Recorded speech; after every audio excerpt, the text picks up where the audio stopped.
Matematika dan BK, jalan ridho ilahi meraih prestasi hakiki.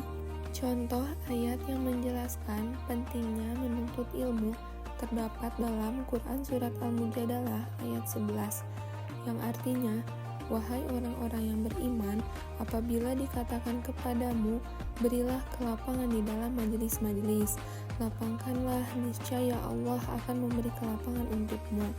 Apabila dikatakan, berdirilah, kamu berdirilah. Allah niscaya akan mengangkat orang-orang yang beriman di antaramu dan orang-orang yang diberi ilmu beberapa derajat. Allah Maha Teliti terhadap apa yang kamu kerjakan. Quran Surat Al-Mujadalah ayat 11. Makna Quran Surat Al-Mujadalah ayat 11 diantaranya, Allah memerintahkan umat Islam untuk berlapang-lapang dalam majelis. Allah akan mengangkat derajat orang-orang yang beriman dan berilmu.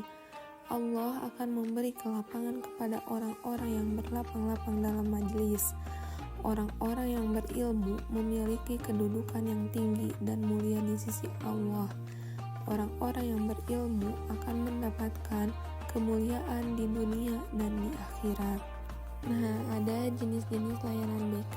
Yang pertama, konseling individu, yang kedua konseling kelompok, yang ketiga bimbingan belajar, dan yang terakhir yaitu bimbingan karir. Nah, lalu ada penjelasan mengenai BK adalah ikhtiar untuk mencapai ridho Allah. Islam mengajarkan bahwa manusia wajib berusaha atau berikhtiar dalam segala aspek kehidupan, termasuk dalam mencari ilmu, mengatasi masalah, dan mengembangkan diri. BK di sekolah merupakan salah satu bentuk ikhtiar untuk membantu siswa mengembangkan potensi mereka secara optimal. Dan melalui BK juga, siswa dibantu untuk mengatasi kesulitan belajar, masalah pribadi, dan masalah sosial, sehingga mereka dapat mencapai prestasi belajar yang maksimal dan menjadi individu yang bermanfaat. Dengan kata lain, BK adalah sarana untuk membantu siswa mencapai tujuan hidup mereka yang sesuai dengan ajaran Islam. Apa sih pentingnya matematika dalam kehidupan sehari-hari? Dalam dunia bisnis, matematika sangat penting untuk menghitung keuntungan, kerugian, dan analisis keuangan. Matematika membuat kita menjadi manusia yang teliti, cermat, dan tidak ceroboh. Secara keseluruhan, matematika adalah alat yang sangat penting untuk memahami dan menjalani kehidupan sehari-hari. Dengan memahami matematika, kita dapat membuat keputusan yang lebih baik, memecahkan masalah dengan lebih efektif, dan mencapai kesuksesan dalam berbagai bidang. Keterkaitan antara matematika dan keajaiban ciptaan Allah Subhanahu wa Ta'ala menunjukkan bahwa alam semesta ini diciptakan dengan penuh keteraturan dan keindahan. Matematika adalah salah satu alat yang Allah Subhanahu wa Ta'ala berikan kepada manusia untuk memahami lebih dalam tanda-tanda kekuasaannya. Apa sih kaitannya matematika dengan keajaiban ciptaan Allah Subhanahu wa Ta'ala? Al-Quran mengandung banyak angka dan perhitungan yang menakjubkan. Contohnya jumlah pengulangan kata laut dan daratan dalam Al-Quran memiliki kaitan dengan proporsi luas laut dan daratan di bumi. Selain itu, terdapat perhitungan-perhitungan waktu pada Al-Quran yang sangatlah detail.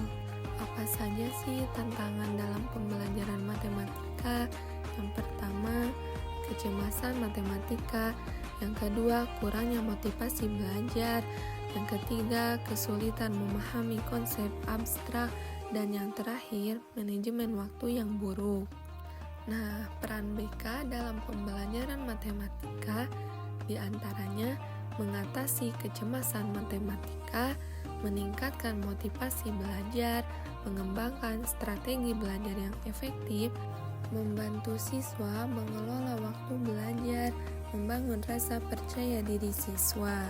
Nah, BK adalah sarana untuk tawakal dan ikhtiar. BK membantu siswa mengembangkan keterampilan yang diperlukan untuk sukses dalam kehidupan, seperti keterampilan belajar, keterampilan sosial, dan keterampilan mengatasi masalah. Ini adalah bentuk ikhtiar untuk meningkatkan kualitas diri. BK membantu siswa menerima diri mereka apa adanya, termasuk kelemahan dari keterbatasan mereka. Ini adalah langkah penting dalam tawakal, yaitu menerima takdir dan berserah diri kepada Tuhan. Nah, apa saja sih tips belajar matematika yang efektif nuansa Islami? Di antaranya, niatkan belajar karena Allah, awali belajar dengan berdoa, belajar secara konsisten dan teratur, fokus dan hindari gangguan, berlatih soal-soal secara rutin, dan jujur dalam mengerjakan soal. Yang terakhir yaitu tawakal kepada Allah. Itu saja yang dapat saya sampaikan. Mohon maaf bila ada perkataan yang salah. Wassalamualaikum warahmatullahi wabarakatuh.